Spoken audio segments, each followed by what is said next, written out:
कि ये समझना कि म्यूकर के लक्षण क्या हैं। अभी तक हमने जो देखा है, जो हमारे हॉस्पिटल में हमने देखा है कि मेजॉरिटी हमारे पेशेंट जो हैं उनको म्यूकर अर्ली स्टेज में हो रहा है, तब अभी वो कोविड पॉजिटिव ही हैं।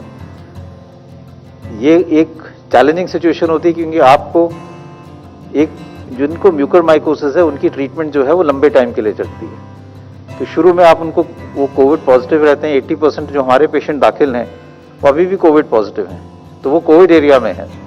लेकिन जैसे उनकी ट्रीटमेंट चल रही है, कई दफ़ा सर्जरी भी करनी पड़ती है, डिब्राइडमेंट, फिर वो कोविड नेगेटिव हो जाते हैं। फिर उनको कोविड पॉजिटिव एरिया से फिर नेगेटिव एरिया में शिफ्ट करना पड़ता है। तो हॉस्पिटल के लिए चैलेंजिंग ये है to have 2 mucor wards, 1 for positive patients and 1 for negative patients, क्योंकि उनकी ट्रीटमेंट जो है वो तो कई हफ्ते चलती है, जो एंटी फंगल ट्रीटमेंट है।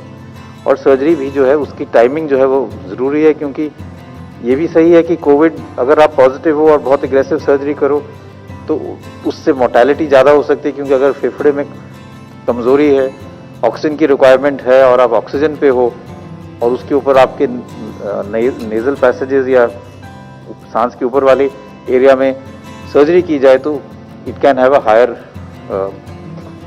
Verse outcome. तो इसलिए ये भी समझना ज़रूरी है।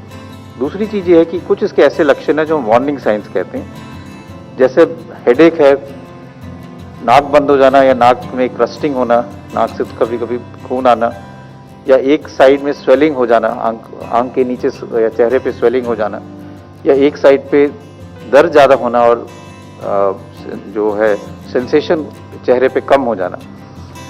ये सब जो लक्षण है, अगर किसी को भी ऐसे लक्षण हो और जो हाई रिस्क ग्रुप में है, यानी कि जिनको डायबिटीज़ है, जिनकी शुगर कंट्रोल नहीं है और स्टेरॉइड्स ले रहे हैं, उनको अपने डॉक्टर के साथ संपर्क करके अपना चेकअप कराना चाहिए।